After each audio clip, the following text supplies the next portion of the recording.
Nairobi. My name is Faisal, Kassim, and welcome to Live Real Talk. And tonight, we are going to talk about coronavirus pandemic anniversary.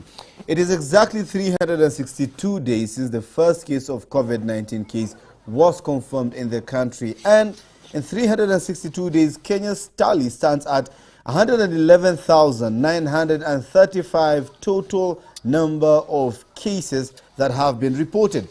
Our death still stands at 1,901, that is +2 that was reported earlier on today. And the total number of persons who have recovered from this virus stands at 88,209. Of course, this is against the world's 119,283,583 total number of people who have been affected.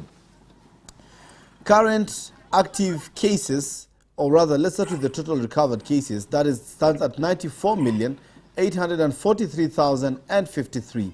Active cases globally stands at 21,796,128. These are the facts, or rather the details of the coronavirus pandemic in the country and in the world. And is the address of the nation today, His Excellency the President, in containment measures, still upheld some of the measures that were put some months back in a bid to maintain this virus. Joining me this evening to discuss this topic 1 year later is one and only Professor Mohamed Karama, who is the chairperson of the National Muslims Response Committee on COVID-19. Professor, thanks so much for making time for us. Thank you. And of course, we are honored to have Dr. Ahmed Kalebi, who is the CEO and founding member of Pathologist Lancet Kenya. Dr. Kalebi, assalamu alaikum wa rahmatullah. Wa alaikum salam wa rahmatullahi wa barakatuh. I think there's something to do with your audio, Dr. Kalebi. I guess it's rectified now. Dr. Assalamu alaikum wa rahmatullah. Wa alaikum salam wa rahmatullahi wa barakatuh.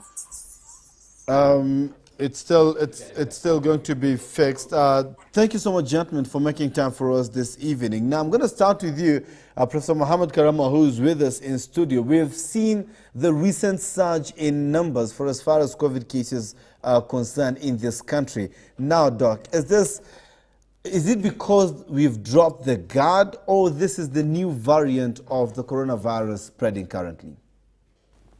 Bismillah ar-Rahman ar-Rahim. I think like many other countries, the COVID-19 had shown the trends of up and down peaks. And I think Kenya had similar trends that in the initial stages from March last year, we had a peak. We had very many cases, and we were not experienced in management. And after that, sometimes in September, we had a slowdown, and then it picked up again. And I think it is picking up again this time. And this is as a result of people relaxing the rules.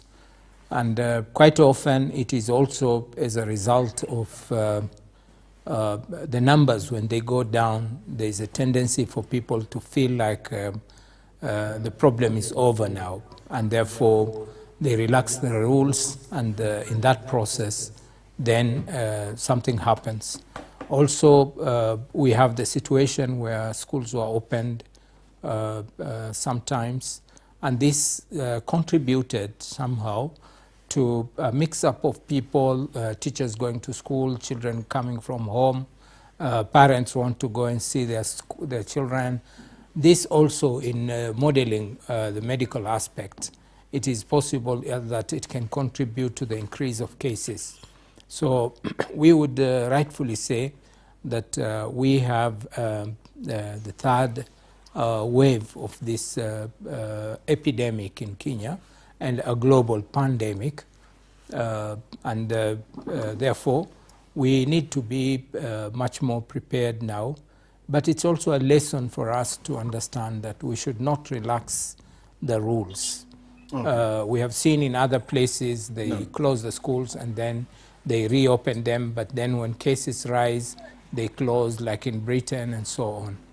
Yes. Good. Thanks so much. Dr. Ahmed Kalebi, in one of your interviews with the national media outfit, you say that 40 to 50% have been affected, yet from the figures tally that we are getting stands at 111,935.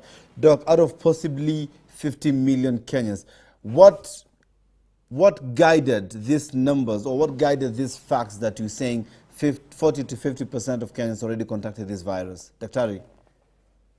Assalamu alaikum wa rahmatullahi wa barakatuh. Wa alaikum salam wa rahmatullah. Great, you can get me. So, basically what we are talking about is is there an echo? We're good, Dr. We're good. Go ahead. All right, great. So basically what we are talking about is what we call serosurveillance. When people get infected by the virus, they get what we call an antibody response. In other words, they develop antibodies because of the natural infection. And we are able to test for those antibodies to determine whether that person has actually had the virus and has immunity. So by going to the community or particular groups of people, when we test them, we can actually determine what is the rate of infection in that community. Because the antibodies will tell us about past infection. So what happened is the National Blood Transfusion Services, from the people who donate blood, they looked at the blood donors and tried to determine how many of them had the virus. By around July, it was about 20%. And by August, September, it was about 40%. Now, for us in the lab, we get quite a number of people who come and want to test whether they had coronavirus in the past. So we do for them antibody tests. And what we have found is about 40 to 50% of people, when we test them, for example, from different companies or different groups, they actually have the virus, or they actually had it. You see, the problem with the PCR test that we do, it tells you whether you have the virus at that particular point only. And the virus shedding, in other words, the time it takes for somebody to shed the virus, is very limited, maybe for about an average of 5 to 8 days. So when you test the PCR, somebody might be negative, but indeed they actually had the virus. But with the antibodies, you can actually say whether they had the virus in the past. So this is what we call serosurveillance. And that is what is showing right now, that up to 40 to 50% of the people have had the virus. On the other hand, based on what you're asking, you see, not everybody has been testing for the PCR. If I ask you, for example, Faisal or Prof. Karama, did you ever go for testing? Probably you haven't, unless maybe you are traveling, or maybe you're admitted in hospital.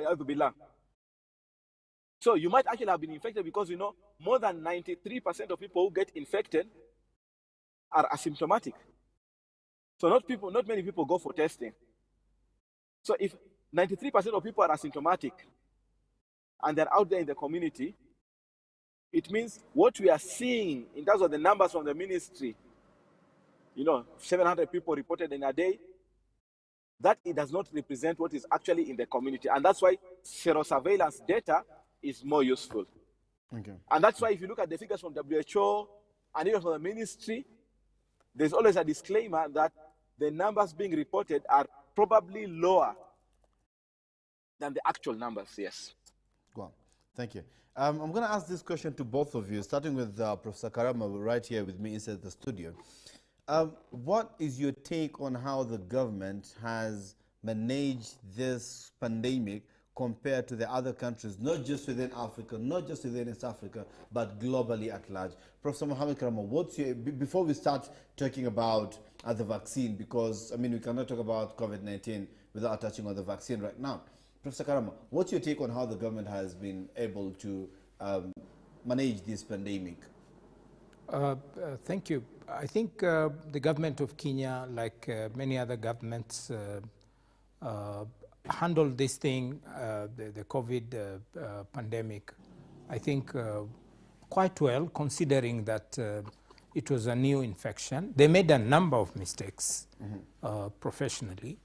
First of all, I think, like Dr. Kalebi indicates, that we kept people in quarantine for long periods while the results were still showing positive, and maybe this was the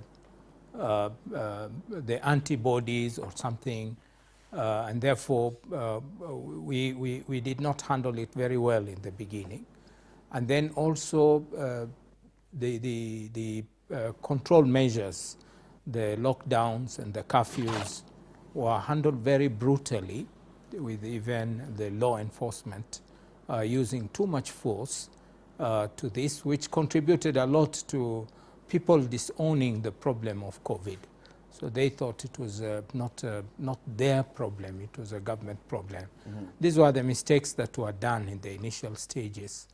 And community-wise, I think people got to realize we had a lot of cooperation from the community, especially the Muslims, where we handled the dead and whatever very securely until the government issued again a statement that dead bodies are not infectious, and people start handling their own bodies. This could have contributed because mechanisms to control issues were not very much in place. However, the government did a good job, and then they centralized a lot in the initial stages, which meant that we used a lot of resources to get specimens from the periphery to the central. But then the good thing that was also done was to decentralize the diagnostics, so that we had many centers that were looking at the cases. But what Dr. Kalebi is indicating is representativeness of the samples that were collected was not very well, and possibly what he's saying that the serosurveillance is what may give us a proper indication, which means maybe about 40% of the people who were tested could have been positive, and that would be a representative sample, because then many people from different areas got through that testing procedure. And it could have been slightly higher, because many people were not being tested. And if you asked many people, they would say, I got the symptoms, but I went through without going for any testing and so on. Yes. On a score on 1 to 10, Prof, before I let you go, with 10 being the highest, how would you rate how the government managed this pandemic? I think about 60%. 60%. And that was fairly good for a new infection like this. Good. Dr. Kalebi, same question for you, but now with you, I'd want you to spice it up and add the stakeholders, the medics rather, and every industry player in the medical fraternity, how you handle this pandemic. You included, being a laboratory, a private laboratory, you on the forefront in doing the testings and the likes. How would you describe the government's handling of this pandemic, and you, the stakeholders as well? So if I give it like a score for exams in school, I will actually give our government a B minus or a C plus. Okay. That's probably around the 65% that Professor Karama was approaching. And the reason why I'm saying that, I think we will be number 2 or number 3 in the rank of countries or a group of countries around the world in terms of handling this. Obviously, countries like New Zealand, South Korea will be getting an A. There will be countries, for example, like Denmark and others, including Rwanda, which I'll give a B. I will give ourselves a C. America will probably be on E or F. And the UK will be around D. We've actually done much better than European countries. And the reason why is because we took those early measures. We didn't go into a full lockdown, but we went into, like restricting movements, closing the places of worship, reducing social gathering. We are actually among the first countries in the world to mandate wearing of masks in the public. Because the government actually, through the Ministry of Health, took quite decisive action. And that saved many, many, many lives, I can tell you. There's a study which was done comparing Eastern Europe and Western Europe. Mm-hmm. Eastern Europe actually did much better. So what happened basically is that countries that knew they didn't have capacity, they didn't have ICU beds, they didn't have oxygen facilities. Because of that fear, they went into early lockdown, or they went into early measures. Countries that felt that they had all the resources were complacent. And if you look at the mortality rate, the number of deaths that happened, it was much worse for countries that delayed. Now, look at a country like Rwanda. Their number of deaths is much, much less per capita compared to Kenya. True. And the positivity rate has never gone more than 5%. Most of the time, it's between 2 to 3%, or even less than 1%. Uganda, the same thing. Remember, Uganda, they're among the first countries to stop foreign incoming flights. Now, compare that to Tanzania. We don't have accurate data from Tanzania, but it was very, very brutal in Tanzania. So those early measures that we took in March, April, I can tell you it mitigated the first wave. And if you saw, when we had the second wave, one of the most important things that the president did just before Christmas was announcing all those measures. It actually saved a lot of lives. But you're seeing what's happening now with complacency. So if you look at the entire response, I will say I'll give myself B to C from a public health perspective. Good. But in terms of actually managing the people with the COVID and the situation of COVID, I'll give ourselves a D, or probably a D minus, because we did not handle it as a health issue. It became more of a law enforcement issue. There was a lot of stigmatization. If you remember, in Mombasa, the governor was kind of rebuked by the society when he offered to do free testing. Nobody wanted to do, because there's a lot of stigmatization. So I think on that perspective, we performed very, very poorly. And also, there's a lot of sensationalization of this whole thing. And when you sensationalize things, with time, people become fatigued about it. Okay. And that's what we are facing right now. There's COVID fatigue, there's complacency, people let their guard down because people are just tired. Yeah, true. So that's about the government and the public in general. As stakeholders, I mean, I don't want to blow my trumpet, but Professor Karama can attest to this. I'll probably give ourselves an A or an A minus, as Lance said.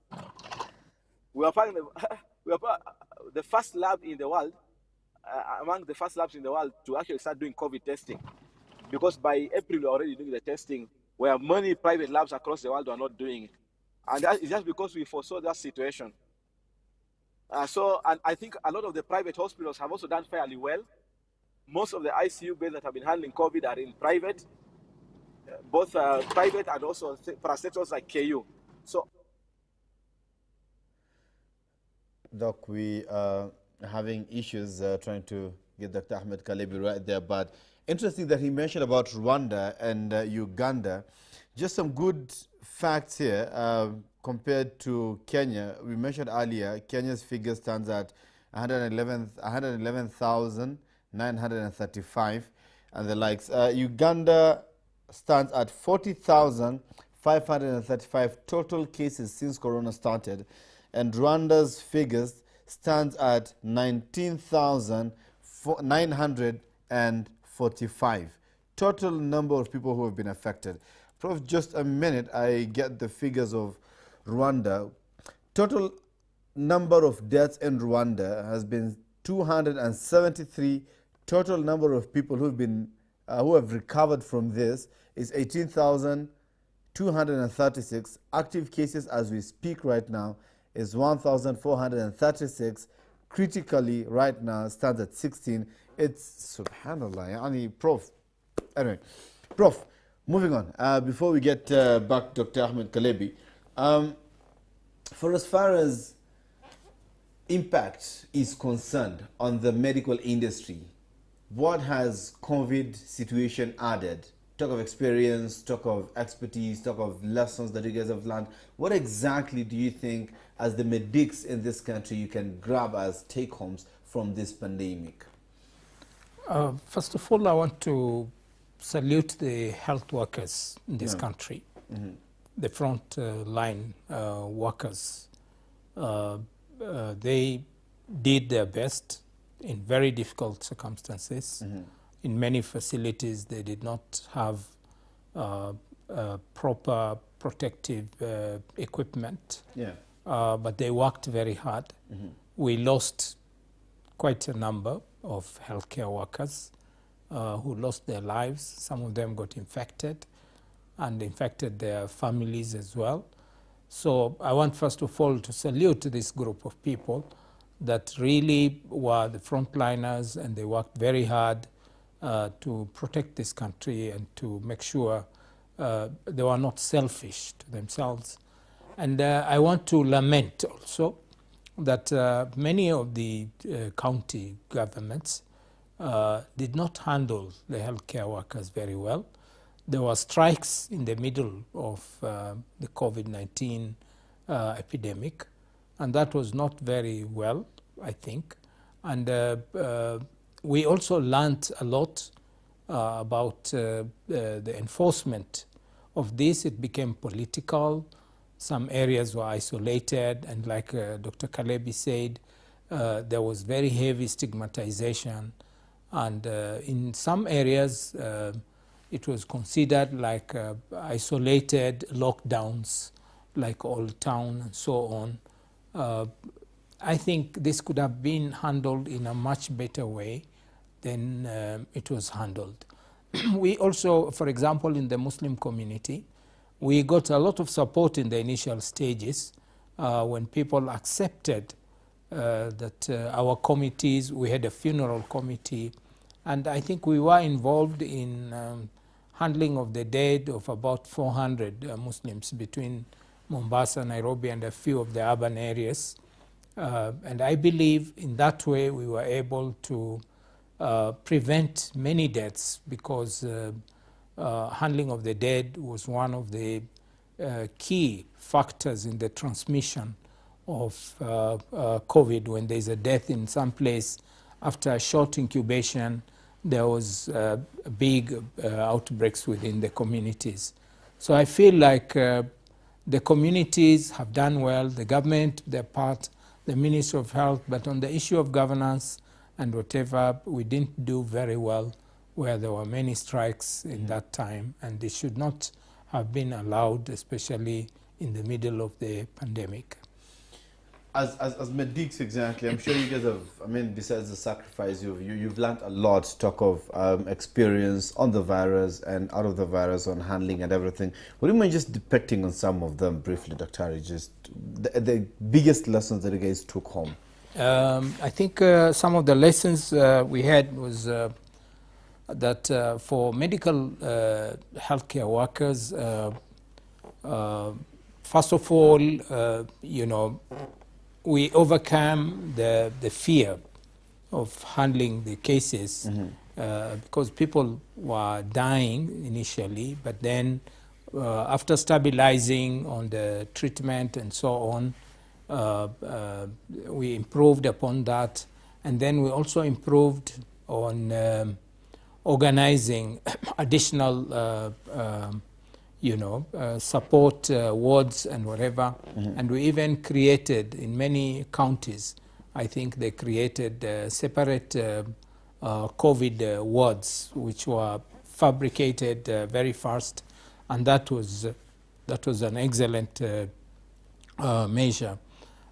We also learned a few simple mistakes that possibly a few of the healthcare workers maybe got infected during the donning and the doffing, and that is when they wear those protective things and handling the cases, and then removing them, and infection control in the wards and something that was improved tremendously after a process of learning in the medical facilities. Also, one of the key things was that we had to very quickly go into home-based care because the health facilities were getting full, and therefore handling people in their own homes was also a good thing. The government also came up with a guide in the home-based care and so on. And then people now are learning themselves to self-quarantine. Unfortunately, what I want to complain about is the traveling. There is a lot of corruption out there. There are fake certificates that are being issued just for traveling between countries and whatever, at our seaports, at our airports, and at our land crossing points. There was a lot of politicking. Trucks were withheld and so on. That these were coming from Kenya, so they would not be allowed in Tanzania. Uganda had blocked. They don't trust the Kenyan tests. So these were political issues that also contributed a lot to the economic delay and frustrations. But that is something we need to handle in the future and to improve. Yes. Thank you. Dr. Ahmed Kalebi now is back. Dr. Ari, welcome back, and thank you so much for joining us as well. We are really honored to have your presence here. Doc, we were talking about the government's core and the medics and the general stakeholders, their score for as far as handling the pandemic is concerned. But nonetheless, we lost you in the process. Doc, we're talking about the biggest lessons now that you as medics, you have learned during this pandemic. What exactly can be your take-homes personally as a laboratory, as a person, as a medical practitioner? What exactly are your take-homes with this pandemic, Doc? In terms of the lessons? Yes, in terms of the lessons from the pandemic. I think one of the sad things is that, unfortunately, we know as a country, we were very underprepared to handle pandemics. And our facilities, our resources are dismal. And unfortunately, that is a situation that continues to persist, both in public and in the private. And look at something, let me just give 3 examples. One, the number of ICU beds. We just don't have enough ICU beds. And that's one of the reasons why the president actually went ahead and did what? And put all these measures, because we know in Nairobi, for example, ICU beds are full. Number 2, we just didn't have capacity for testing, and it's expensive. So look at other countries, they were able to roll out mass testing, we couldn't. So in other words, what is actually allocated for healthcare is very minimal in terms of budget. And number 3, most worrying, is we found out that we could not even have masks in this country. We couldn't have PPEs. We are literally depending on everything being imported. So if you ask me, those are the lessons learned, and a lot of people now are actually realizing it's time for Africa, time for places like Kenya to actually try and become producers rather than just consumers. One, of course, of the other things is now we have to be on the begging bowl for vaccines, because we cannot even prepare any vaccine. Other countries are busy vaccinating their people. We have to wait for donations, and we have to wait for other countries to get their fill before we get ours. So if you ask me, I think those are the painful lessons that we have learned, and hopefully this will guide how we'll proceed in future in terms of positioning ourselves to be able to better serve our population. Good. Thank you. Doc, in terms of the impacting this virus, impacting the medical fraternity in the country in general, you've spoken about the tackles that you've taken. What about the impact, the general impact that this pandemic has impacted, the effect that it has had on the medical fraternity, talk of the exposures, rather the exposure that it has had on different loopholes that were within the medical fraternity, talk of the equipment, talk of a number of things. What exactly can you depict, right, as a medic, as a frontliner in this particular case? What exactly are the impacts or the effects of this pandemic on the medical fraternity? I mean, one of the things is, from a practical perspective, you know, it's globally, COVID actually disrupted the medical industry. It overwhelmed the system. Doctors were scared, healthcare workers were scared. A lot of other health conditions were actually put on the back burner. And we are actually quite afraid that, on the other hand, we might end up with another epidemic of other diseases that have been neglected as a result of COVID. Yeah. From the doctor's perspective, unfortunately, we have lost quite a number of doctors because of the virus, because they are the most vulnerable and the most exposed. We have also seen that as a result of the virus, for lack of better words, business has been disrupted, and quite a number of hospitals had to lay off personnel and so on and so forth. So this has quite been devastating to the medical industry. On the flip side, the good thing is some of the public health measures, some of the things that have been done because of COVID has paid off. Professor Karama is an infectious disease specialist, and he'll tell you we've not had a single cholera outbreak.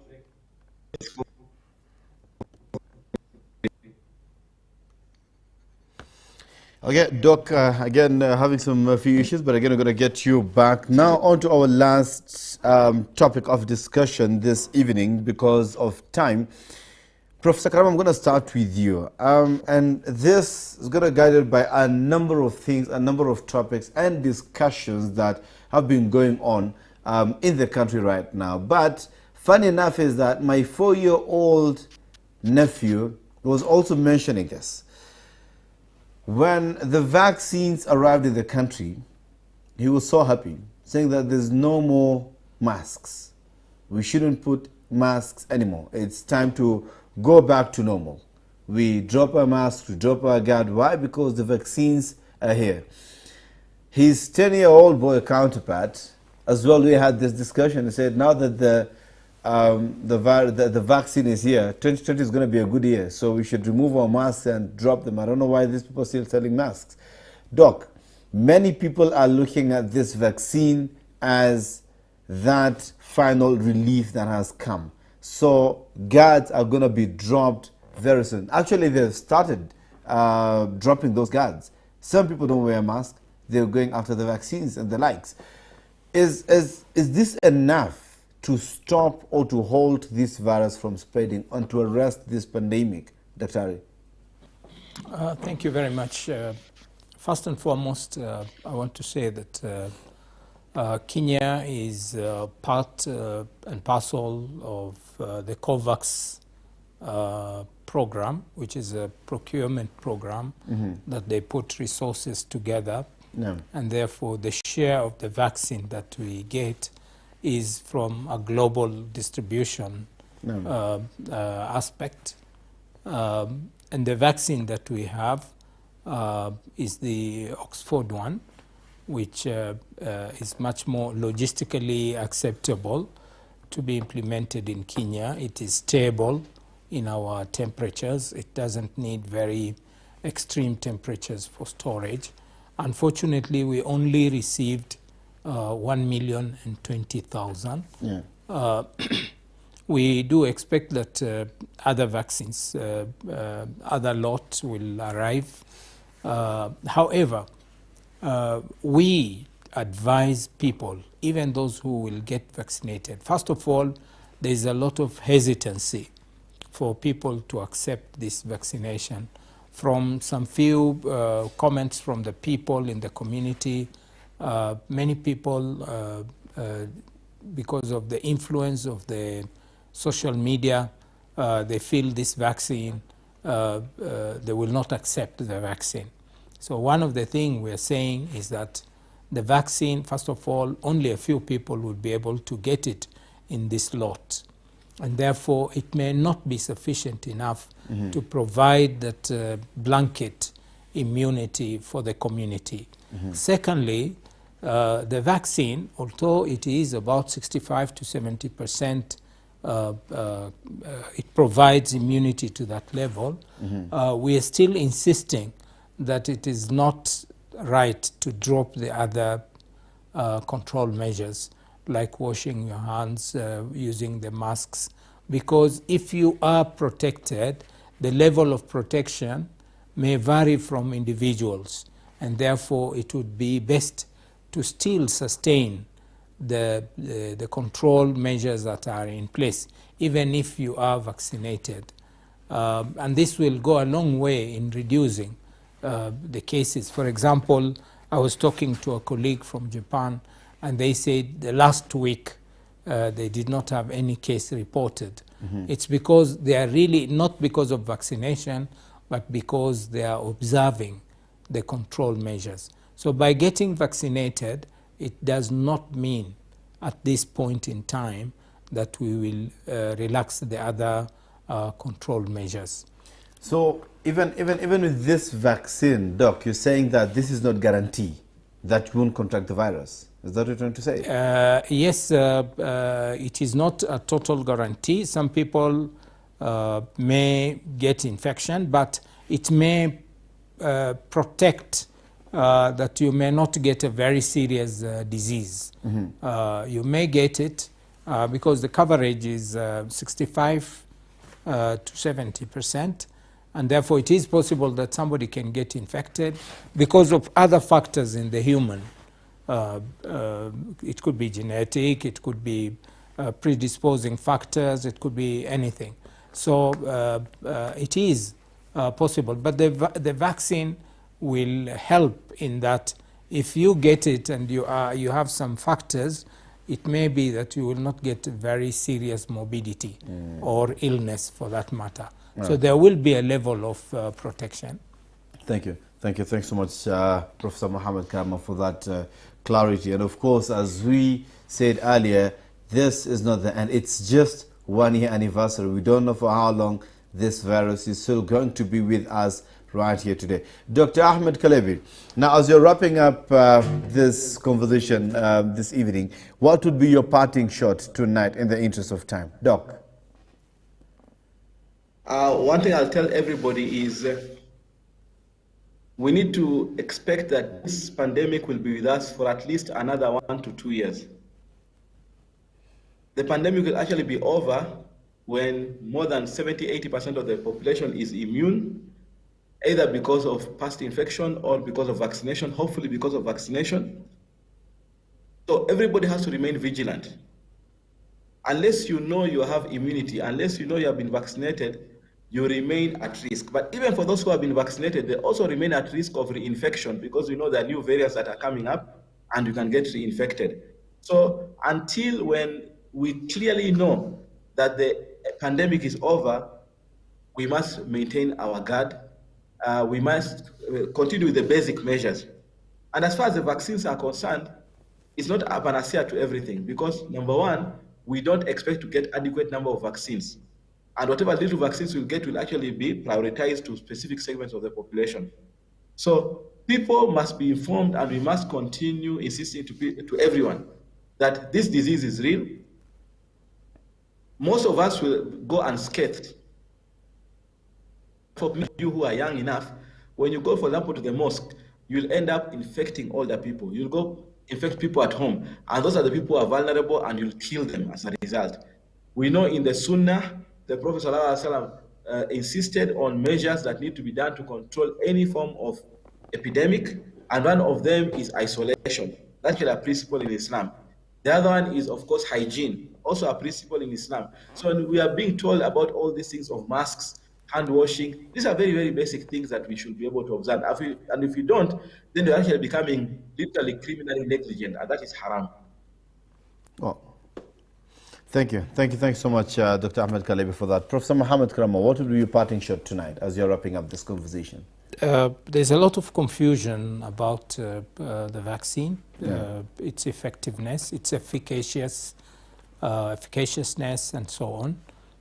We want to urge people that we are observing, and the government is also doing the same, that the vaccine is protective. It gives some level of immunity. So people should not shy away from the vaccination, especially the Muslim community, because a lot of people have narratives that are not good, that the vaccine is made from some things that are not halal.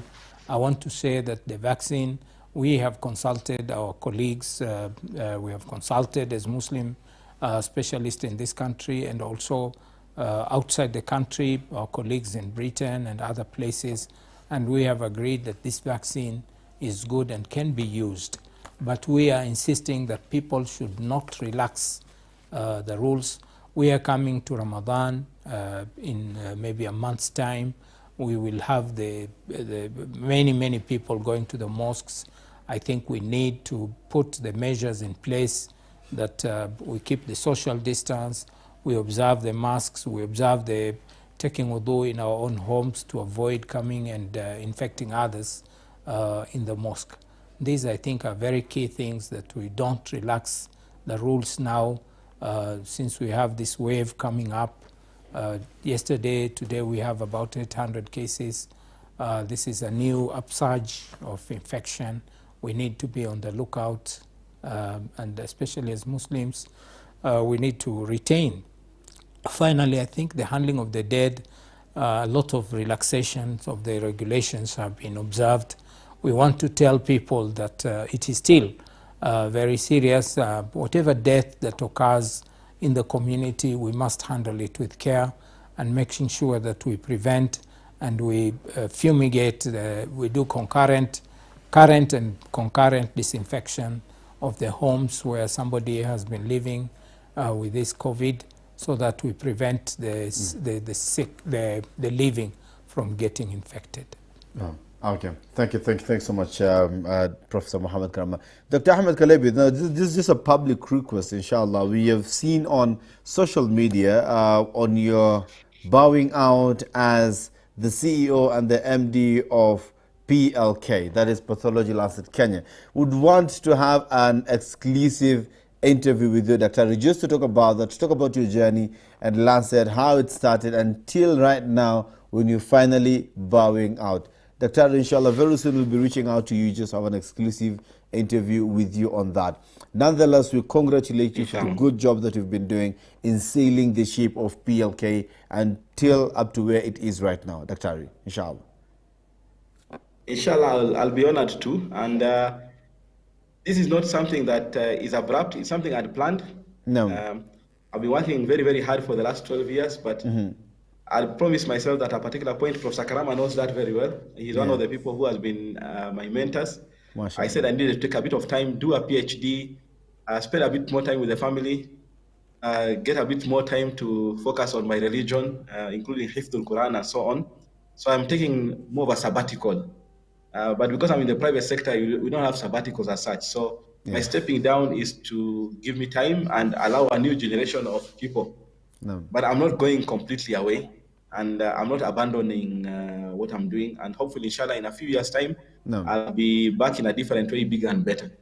Inshallah, perfect. So very soon, inshallah, guys, our viewers back at home should wait anxiously and eagerly for that exclusive interview with Dr. Ahmed Kalebi. Inshallah, that will be coming onto your screens very soon. Nonetheless, thank you so much, gentlemen, for making time for us this evening to discuss this important topic of the pandemic. And as both of you have clearly mentioned, it's not yet time to drop the guards down. It's very important. Now, some of you back at home would think, I used to be part of that group who used to think that I'm just going to tell you right now.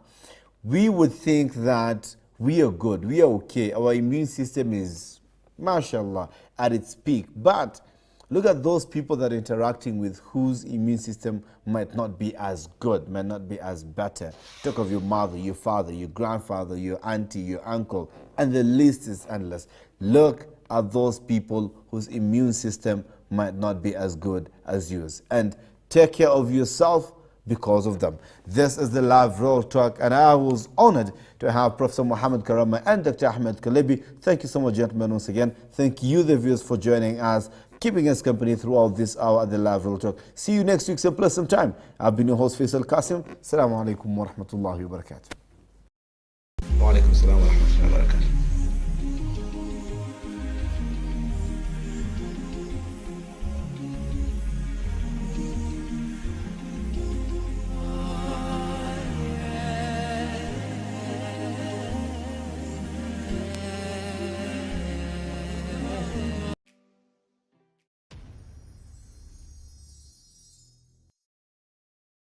Allahu Akbar.